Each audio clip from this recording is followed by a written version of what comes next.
Why do you do the work that you do? So always have some horror story to tell. I told my husband, I think I need to be able to do something totally different. Sumarie Greybe. The co-founder of one of the first insurtech companies in South Africa, Naked Insurance. How did the idea for Naked come about? Insurance is needed for societies to grow and to prosper. Now, one of the big things we then said is we need to... And doing that is the hardest, most complicated, mind-numbing thing to do. So don't do that. Summarize 3 points that differ from competitors. You're actually in control. One of the pieces of advice that I always give people is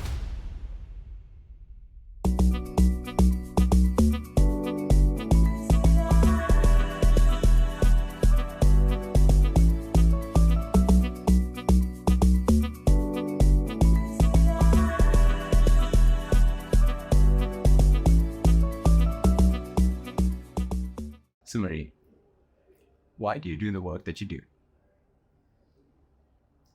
it's the only I guess that's what I've been trained for. It's quite interesting because before we started Naked, I was very disillusioned with the insurance industry in general. I'm an actuary by trade, and traditionally actuaries work in financial services. And when I hit 40, I told my husband, it feels to me as though what I'm doing is not very meaningful. If I tell people what I'm doing, that I work in insurance or short-term insurance, I always have some horror story to tell. So I got to a stage where I actually didn't tell people what I do, and sometimes even lied. Because it's interesting, they don't know, you can say whatever. You can say you are a nurse, or you can say you're, who knows. And I started doing things like that, and then I thought that's not good. If what you are spending most of your time on in a day is of such a nature that you don't want to tell people about it, something needs to change. And then I told my husband, I think I need to be able to do something totally different. And he told me, but what else do you know? And don't you think insurance is needed? And I told him, well, you're right. Don't know much else. 2, yes, I think it's needed, but I think there's something went wrong somewhere. And it's not just, I don't think it was just the fact that everyone hated their insurer, but it was also just about what it felt like in the workplace itself to work within a corporate. Didn't feel like a good life to me. And it didn't feel as though the group of people that we were responsible for, we could get them to be the best they could be. So it was both those things together that in the end made me decide, and Alex and Ernie, my 2 partners, that change is necessary. And I remember I phoned one of my very good friends, and she told me she wished she could do that, but I'm crazy. Why would out of my head give up your big job and go and do something that might fail? But I felt if you have knowledge of something and you have a passion for something, like I said, we're very passionate about the people that work for us as well. Then if you felt the way I was feeling at that point, it was important to change. And that's why I'm doing what I'm doing. Would you say that you have a high risk tolerance? This is actually quite funny, right? So before we started this, I'm extremely positive. I always think things are going to work out. Maybe it's not looking so great now, but if we work at it and if we keep on pushing, it will work out. And before we started this, Alex told me, we cannot start this unless you've read this book, The Hard Thing About Hard Things, because things are going to get hard and you need to understand that this positive outlook that you've got, it might get challenged through this thing we're doing. Yeah, and I think it is important to be positive, but it's also important to be realistic so that if something bad happens or if something doesn't work out exactly how you think or envisioned it, that you still have the grit to continue. So anyone who's going to start a business, I would recommend reading The Hard Thing About Hard Things if you're very positive person like me. And this mindset, when was it developed? What is the stories that you were told early on in your childhood and in your upbringing that allowed you to kind of have this optimistic outlook in life? I always tell people whenever they ask me, I've been extremely lucky in my life. My whole career, if you look at it, it's an unusual path that I've followed. And I think I was very lucky with one, the grandmother I got given. She was a very tough old bird who was born in 1908, very super smart. And she was always like very inspirational for me because when she went to school, when she got to grade 8, her father told her, "You've studied enough now, you need to come home." And she kept on running away to school, and she finished matric. Then she wanted to go study. He didn't want her to. She had to wait to get married, which she then did. And then in her 40s, after she had all her children, she went to varsity to study. So she always told me that, you can do whatever you put your mind to. And then the other thing is my dad was always a big cheerleader of mine. I didn't even understand that there was a difference between boys and girls, really. That it was never even a question whether I was going to go to varsity, whether I was going to do something meaningful. It was just spoken like that in my house, but not in a way that made me feel pressurized, but just in a way that made me feel I've got the ability to do that. And then I've got the support from my parents. They were teachers, so they didn't have a lot of money, but that I had the support from them in the sense that they believed in me. And I think I was super, super lucky in order to have that. Yeah. And did they influence you to study actuarial science? So my mom is a music teacher, and my dad he has passed away. He was a professor in mathematics. And I always loved maths. And when it came time to decide what I wanted to do, I told my dad, I think I want to go study maths. And then he told me I do not have the right dispensation to be a lecturer. He told me I am too impatient. My energy levels isn't right. I need to do something that's more business orientated. So, and then he took me to Tickies, and they just started an actual course there. They didn't even have third years yet. And I spoke there to a guy called George Marks, and I didn't really know what I was getting myself into. And I went to go study actuarial science. Then, interestingly enough, in my second year, you start with your actuarial subjects. And it was something called mathematics of finance. And I wrote my first test and I got 42%. In my entire life, I never failed anything, right? And I went to my dad, I told him, I'm stopping this. I'm going back to pure maths. I told you I should do pure maths. This is nonsense. I don't know. So I went to go tell my professor, because we were a small class of 12 people. And I told him, listen, I think I'm going to switch. And again, this is why I'm saying I'm lucky that I had these people come across my path. He told me, I was a little bit disappointed. He didn't think I came to varsity just to catch a husband. He thought I was actually here to try and make something of myself.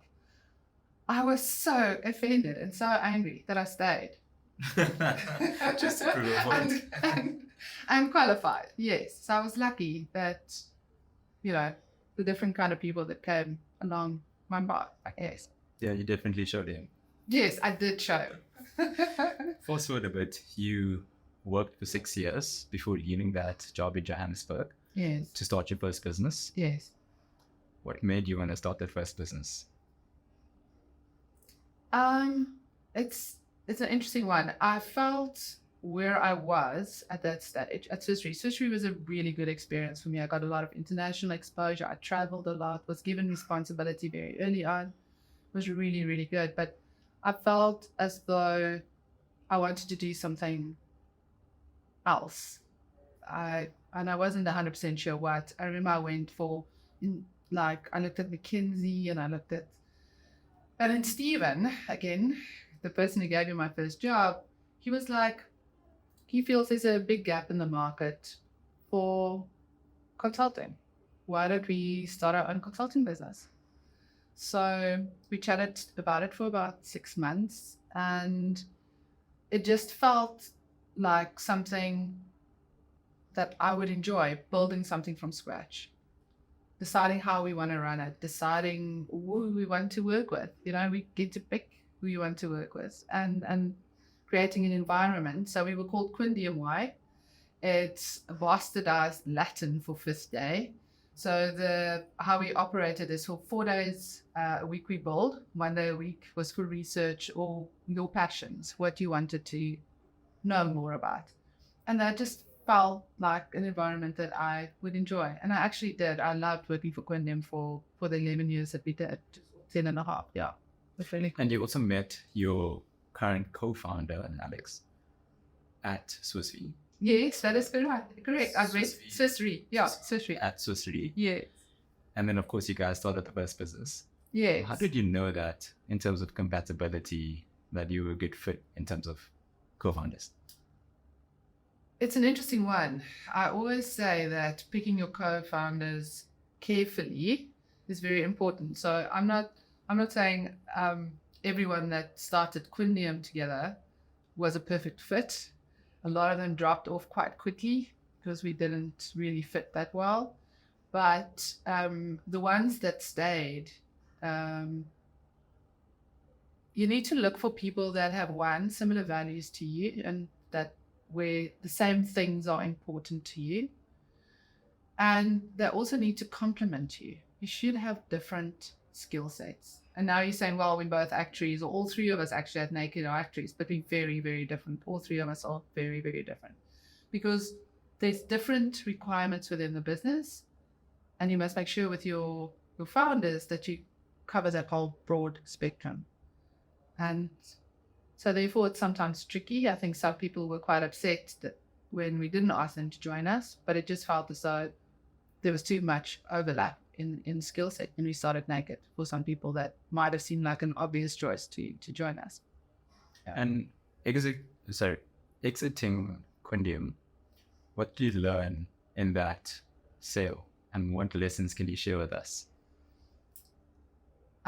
Make sure that when you sell the company, don't just sell the business, sell the entity, because wrapping up that entity, because how EY bought us is that they bought our book of business. They didn't buy the company itself. That means you have to close down that company. And doing that is the hardest, most complicated, mind-numbing thing to do. So don't do that. I can assure you.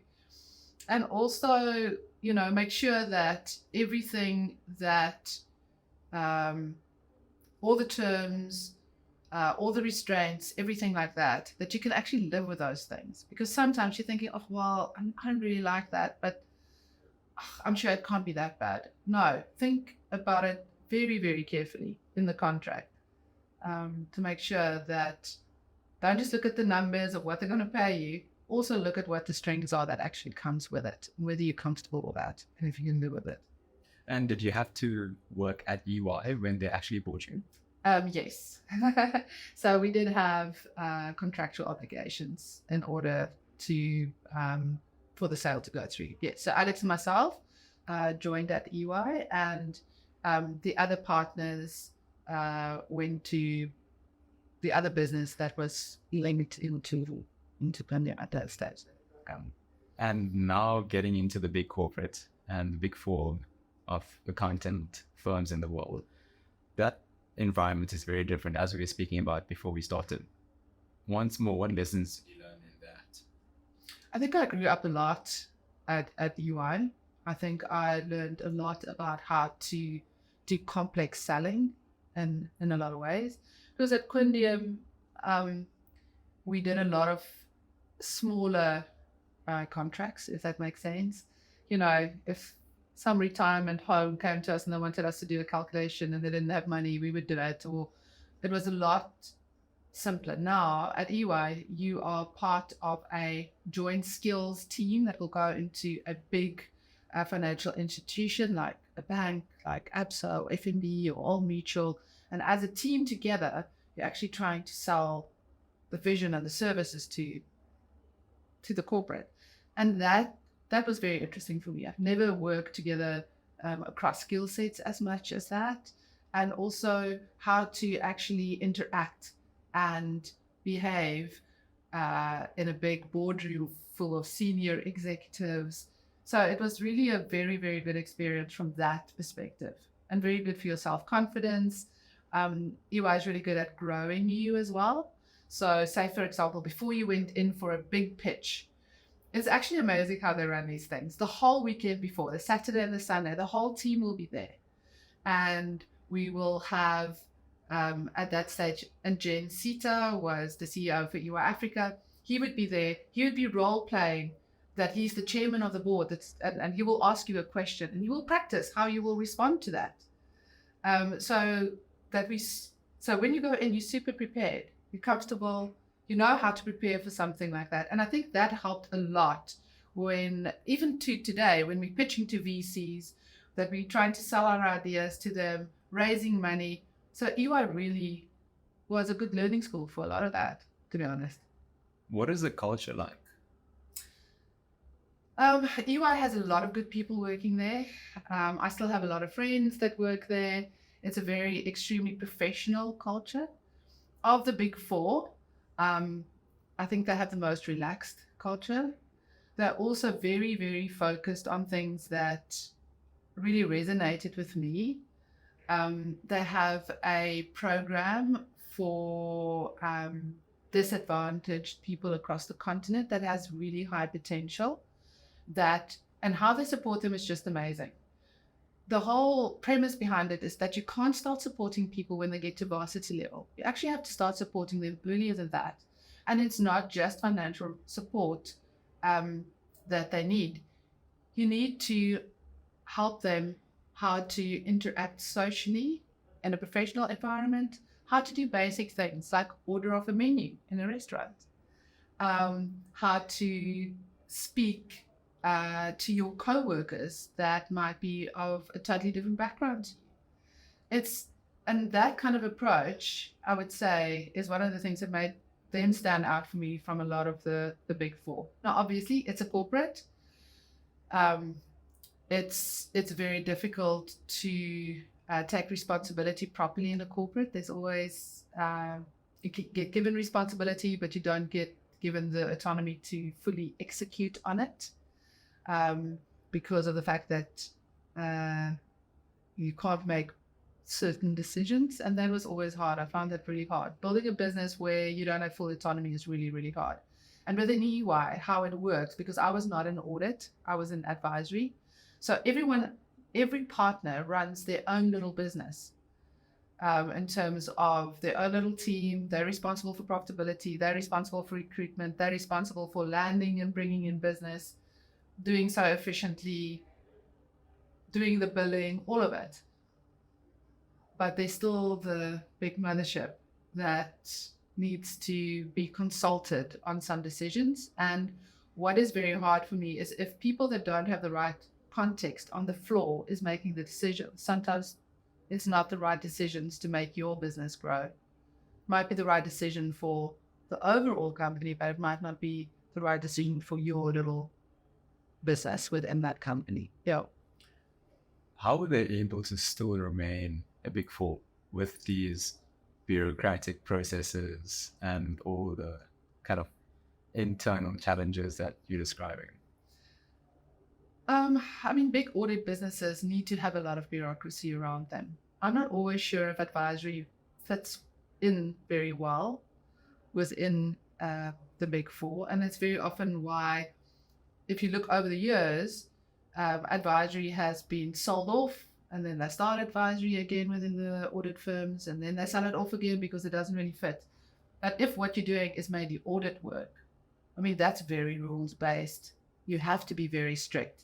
People can't take flyers at things. They have to stick to the rules. So that's why they are successful, because of the fact that they have all the structure, the rules, the guidelines in place.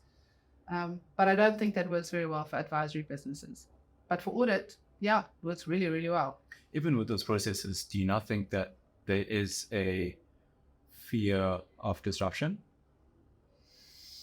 Well, the interesting thing with if I was an audit, and if I suppose this is true for all professions, because of the fact that what they're doing is so rules based.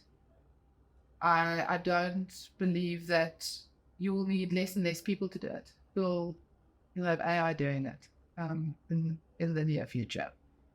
You won't need people doing it. You already don't need. I mean, if you start as an audit clerk, you do stock counting. You don't need to do stock counting anymore.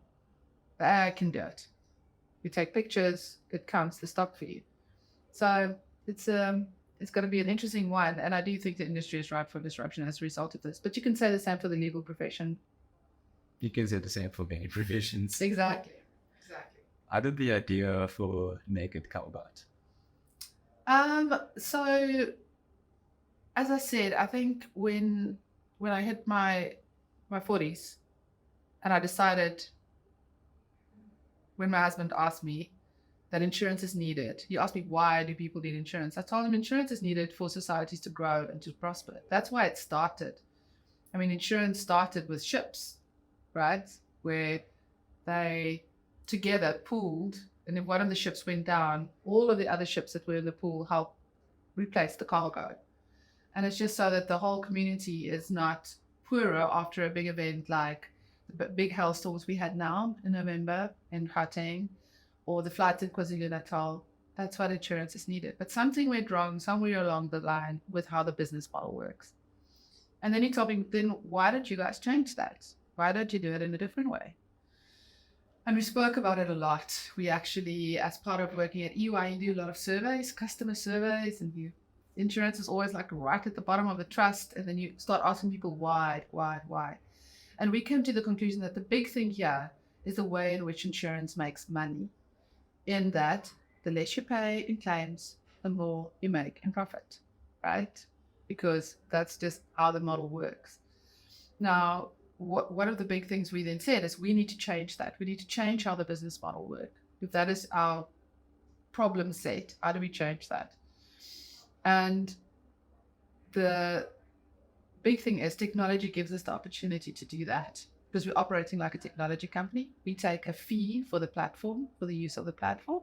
The rest of the money goes into a pot to pay claims and claims-related expenses. On the 31st of March every year, if there's money left over in that pot, that goes to causes and communities that our customers pay when you sign up with us. It doesn't come to us as profit. It goes to the communities that pick. And that's what we call the naked difference. So that means that when you come and claim from us, we are not fighting about the same rand. My profit is not reduced by it. Now, obviously, if you in financial services, you'll say, well, you still have to run a sustainable book. Yes, we do. So I can't pay fraudulent claims, or I can't pay for stuff we're not covering. But I'm not thinking that my target is I need to get my loss ratio, or I need to get claims down from 100 to 80 so that I can give 20 Rand more profit to my shareholders, because that's not how my profit works. It works through people coming onto the platform, staying on the platform, and telling other people about the platform. And that kind of aligns our interest a lot better. It stops this friction that you have. So, yeah, and then we had that idea, and based just on that, and the technology and our vision for how we can sell in a totally different way and far more transparent way. One day when you have time, technology takes a lot of the murkiness out of it because it's so transparent. You can't, I can't quote you 500 Rand for your car, and then if you sat and tell me, no, but Actuarial can give me 450, or one of my competitors give me 450, I'm like, okay, cool, I can match that. No, the technology has one shot at this thing. If the 500 isn't right, there's nothing I can do. So you always know. It kind of like builds in a lot of the nudges to make sure that we behave in a good way, because I only have one bite at it. And there's no negotiations. There's no talking to a human. So those two things together then allowed us to raise funding from Yellowwood. So. And initially, was it bootstrapped, or did you get a seed? We got seed funding. Yeah, we got about 20 million from Yellowwoods to start off with, and We started the build in November 2016. All our So I just want to understand. So that initial amount, was that just based on a proof of concept? What did you have to do to raise that 20 million? And what stage were you at? we're consultants, man. we had a very nice pack. No, again we were lucky. So Yellowwoods we've done work with Yellowwoods for very many years, especially on due diligences and all kinds of things in my previous capacity. So they knew a lot about us and our skill set and our knowledge, and it did take about 12 months to get the whole thing across the line, but they I think they backed the horse and the idea. Yeah. So we were lucky enough in that. And in that early stage, what did you use the 20 million for? Definitely not to pay our salaries.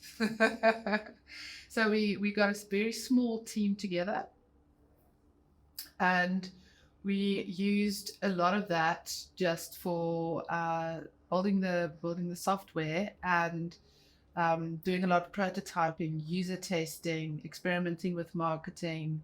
Yeah, it was mainly for that. We sat in one small room, 5 of us. Yeah, it was amazing times. I really enjoyed that time with the business, to be honest. Kind of validating that idea. You have the problem set, you've got the solution, and now you're using that amount to just validate your hypothesis initially. Yes. Which is, of course, You're looking for product market fit in the beginning. So that's what we did a lot in that part of the journey. Yes. And getting that product market fit, what is the next steps? Was it raising additional funding? Yes. Or was it? Okay. So once we started seeing a bit of traction, we raised again. So, but again, it was a little bit more of seed funding from Yellowwoods. And then we got a bit more traction until we got to the point where we could actually raise bigger amounts. And that's when Naisbash came on board as a shareholder. Okay. And you mentioned a few things that makes Naked Insurance unique. But if you could summarize 3 points that differ from the competitors, what would they be? One is we are a technology company that happen to be doing insurance. So all our systems are built from scratch with AI and automation we thought about it right from the beginning. So the systems are built in order to automate, and they are bespoke for us. So that I think makes us very, very different. It makes the whole user experience different because you're actually in control. You buy without speaking to anyone. You make your own changes to your policy without speaking to anyone. When you have a claim, you come and do it on the app. When you want to cancel, it's instantaneous. You can go on the app. You can say, I want to cancel my policy now. And I'll ask you, are you 100% sure? And if you say yes, I'll refund your money onto your card. And is that also how you're able to keep the premium so low? Correct. So we have a sizable business these days and actually not a big headcount. So the technology is one of the things. So the whole experience the user has and the transparency. And then the flow on from that is, of course, that it allows us to bring product to market a lot cheaper, like you said, because of the fact that we a lot of the work is done by the technology, not by humans. And then there's, of course, the naked difference that I spoke about. It's the way in which we make money. That is very, very different in the sense that we make money through people joining us and staying with us and telling other people rather than through keeping claims as low as possible. And I'm also super proud of the naked difference because it puts any extra money that's left over back into the community. Because like I said, insurance is there to uplift communities rather than to our back pocket. So yeah, so naked difference is also something that for me is super important to make this work. The insurance industry in Africa is over $68 billion. I'm sure you're well aware of this fact. What made you guys still believe that you could come and disrupt and actually make a difference in the insurance industry? The insurance industry, I mean, we did a lot of work when we were at EY on for big, small, on how to get ready for the digital customer, how they should change their approach because people want to do stuff more online. And insurance is very slow in the uptake on that. Even now, people say they have apps, but the app takes you up into a certain point and then you fall back into a call center or someone phones you back or it's. And it was pretty clear to us what we thought was needed in order to service this digital customer. But 2 reasons that none of them ever did what we thought is needed. One is like the classic innovator's dilemma. They have a very profitable business already that operates in a certain way. In order to fully go digital, and like I said, you actually need to start from scratch. It became obvious to us. You can't have an omni-channel approach where you're selling through a broker, you're selling through a call center, and now you're trying to sell digital. It's just very, very hard. It's very, very difficult. You can put the technology overlay over, but it's clumsy and it doesn't work that well. So either they have to start a new business or, we can start a new business. So I think that whole idea that we can redesign the value chain and redesign the way in which insurance delivers for customers, it felt to us that gave us a big gap. Yeah. In terms of your branding and kind of identity of what you look like. So the reason how I first came to know about Naked Insurance was a TV ad. Okay. Customer feedback here. And I thought that it was very innovative and like really just clever. So initially, what was your thought process behind branding and having that image of Naked Insurance out there? Yeah, it's an interesting one. I mean, it took us ages to decide on the name. And I think naming a company is harder than naming a child. But when we finally landed on Naked, it just made a lot of sense to us because we're all about transparency, simplicity. What you see is what you get. All those things are really important to us. It was also very important for us in the branding and how we speak. Financial services have a very strange relationship with their clients. It's very paternalistic. It's like, I always think about Rapunzel. I don't know if you can recall this whole song about mommy knows best. And that's how they speak to their customers.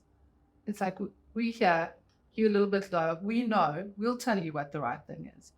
Whereas we, right from the beginning, with the brand, we wanted to speak to you like I would speak to a friend about insurance. So even if you go and look on our blog, or any communication with our customers, or how we do the branding and the marketing, it's as equals. I'm giving you information. You're an adult. You can make up your own mind. But I'm going to give you that information in a way that is simple and easy to understand. It's like when we did user testing on a lot of the stuff, I tested it on my primary school children. If they understood it, then we're good to go. And then I think when building the brand and the billboards and the whatnot, it was to make it clear that we are a new category of insurance. I believe that all insurance one day is going to work like we do now. And we wanted to make it clear that we're a different category. So a little bit irreverent, a little bit tongue-in-cheek, hopefully a bit smart, a bit funny. Yeah. And what else did you do to increase your customer base? And what is your plan, if you could summarize it, to continue to increase your customer base? In the beginning, we barely did any marketing. Most of it was word of mouth. We have a very strong referral program, which is hard in insurance, by the way, because of you are not allowed to give freebies to new customers because that's against the law. But we do pay other people for referring people to us. And because we're a technology company, our referral program, we've paid about 2.5 million now already in our referral program to customers. Yeah. Because you share your referral link, and then if a customer clicks on that, if they ever buy, that thing is forever linked to that customer. So you can't, it's a lot easier than going onto a call center and saying, I don't know, Sean referred me, and so that kind of thing. So a lot of it's still word of mouth. And we got to pick up marketing quite a bit this year. But we are very protective, and it's very, very important for us to do product-led marketing, if you understand what that means. Yes. That our product must be really good so that people will tell other people. That's still our main strategy. Although we do spend a lot of digital, we've seen our billboards. But So what you're describing is create an amazing product of value. all it in Obtain- there. I was just joking. That doesn't work. Obtain raving fans, Yes. and let the raving fans do the work for you. Yes, a lot of it is about that. Yeah, definitely. And you have Ani, Yes. who is CMO. Yes, he looks after marketing. We also have a creative director who's really amazing. We do everything in-house. It's always quite ironic because we're consultants, but I don't like using consultants. So everything is done in-house, even all the marketing. And we also have a very good creative director, Shay Durant. He's the lead singer for Desmond and the Tutus, if you can still recall that from a long time ago. That's pretty cool. Yes. I do know them. Yeah. In terms of that, He's our voice on radio as well, by the way. So even if you phone the call center, you'll hear, like if you phone help desk, the person that you'll hear, it's me. Because we just try to do everything as low cost in the beginning as possible. I like it, and it's authentic. Yeah, I think if you you didn't ask me this, but I think if you start a business, one of the pieces of advice that I always give people is that you can't be precious. You can't be too good for certain things. You must do whatever is needed. If it's needed for you to, I don't know, wash the cups, then freaking I'll just do that. If I'm understanding you correctly, it's just be willing to get your hands dirty. Exactly. And even if the business gets bigger, don't get too far away from the detail. Make sure you stay in the detail. What challenges did you have when you guys were scaling? I think the biggest thing is always just a lot of it's around the team, if you think about it. It's like there's like these different steps. So if you go over 25, all of a sudden you don't know exactly what everyone is doing anymore. If you then go over 50, it gets worse. And actually putting a lot of that structure in place. So we're permanently changing the way in which we operate to make sure our communication still flows, that we remain agile, that it doesn't become too heavy burden around reporting, or is it that like this whole thing with trying to keep your startup mentality within the organization and to keep it dynamic and agile. I think that's one of the really hard things. I think lots of attention goes into that. Physically, how does it happen to run your big 140 team as a startup? Is it removing, we spoke about bureaucracy. Is it removing that and allowing that individual at the bottom to also make decisions? What does it look like to run this as a startup? Yeah, I do think it's very important that people can make decisions without having to check every single thing with you. But like I said, it is also tricky. We believe in freedom and responsibility. With great freedom does come great responsibility. So our culture is very much a culture of lots of people having views and opinions and actually giving them on a regular basis. So I'm sure you know Slack. We don't use email or anything like that. All our channels on Slack is open. People contribute. They will give their views. But ultimately, we do give responsibility on specific things to specific individuals. And then they have to decide. And you need to feel okay with the fact that they sometimes will make mistakes. And the main thing then is to make sure that we learn from those mistakes. How do you encourage a culture of fail fast and learn? You need to place a certain number of bets every quarter. If you don't, that's not a good thing.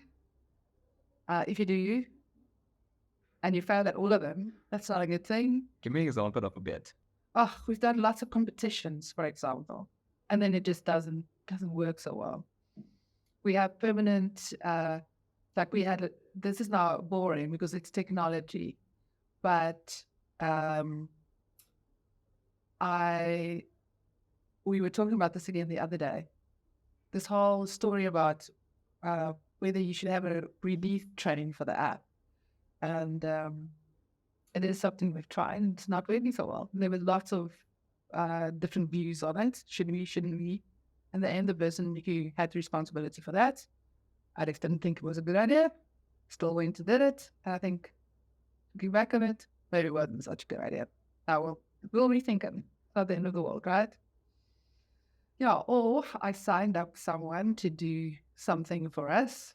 I'm not going to say who, I'm not going to shame.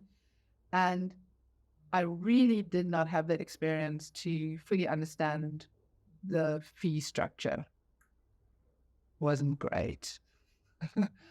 We are getting out of that relationship now, and we're doing a new one. But I've learned a lot from it, and I'm now looking at that contract in a very different way. No, so I do think it's important to try things. And if it doesn't work, so it be. It doesn't work so well. How has your role changed from the beginning till now? It has changed a lot in the sense that in the beginning, you could be involved with every single little thing. I mean, even from discussing color tones of green or, for hours. Whereas now it's a lot more in a support capacity. But like I said, it's important. You can't step out of the detail too much. So in the beginning, if you had a claim or something like that, you would be dealing with me.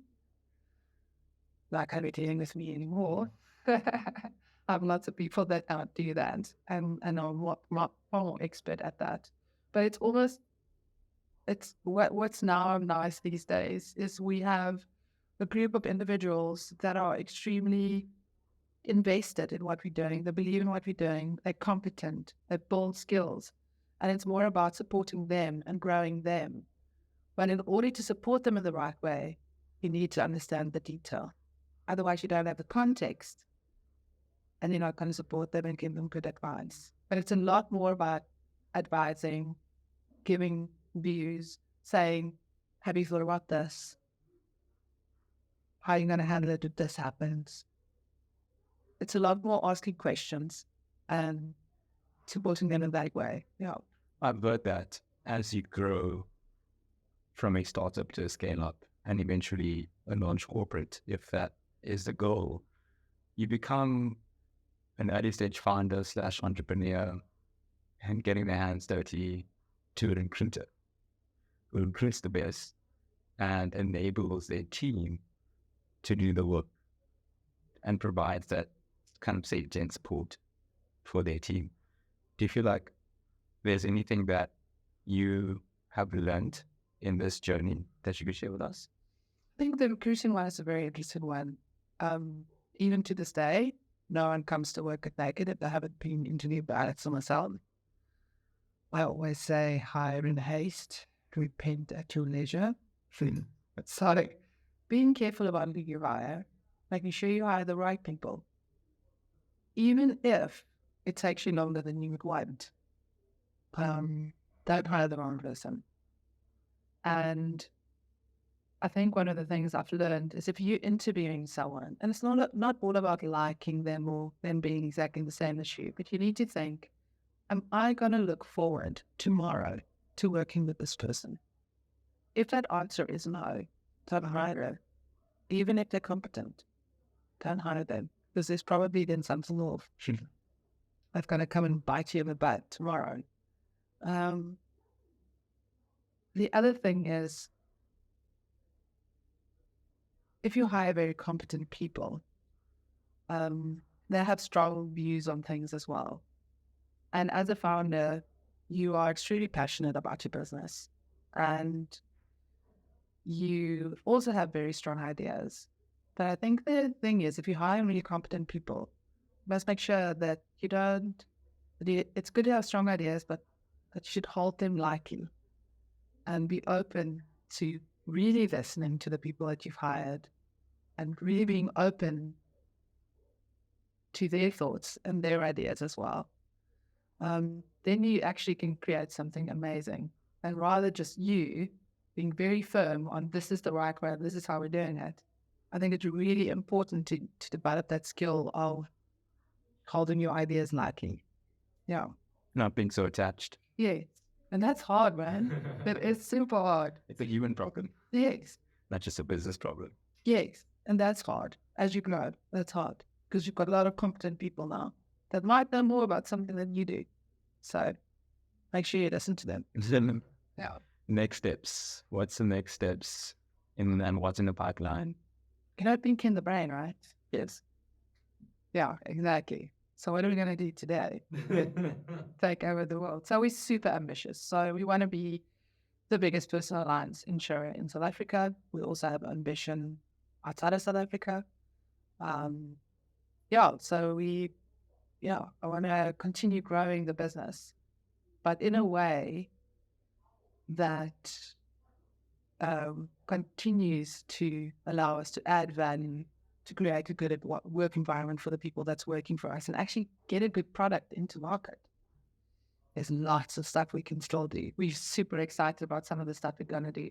And at the moment, we're looking very much because we have rebuilt right across the value chain.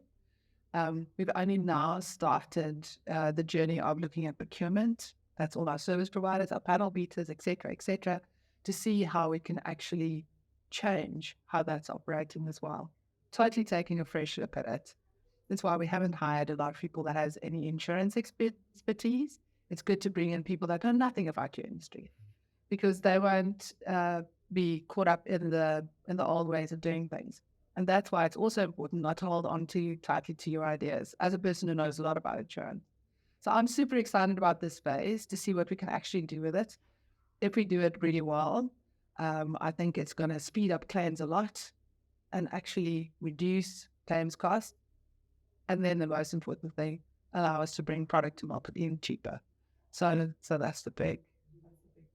Amazing. Thank you. This is very insightful and informative. I feel like I definitely got a lot of value from this. Anytime. And I hope that you do become the best in South Africa and possibly Africa. Who knows? So yeah, good. You must just get a quote. If you haven't, have you got the demographic with us?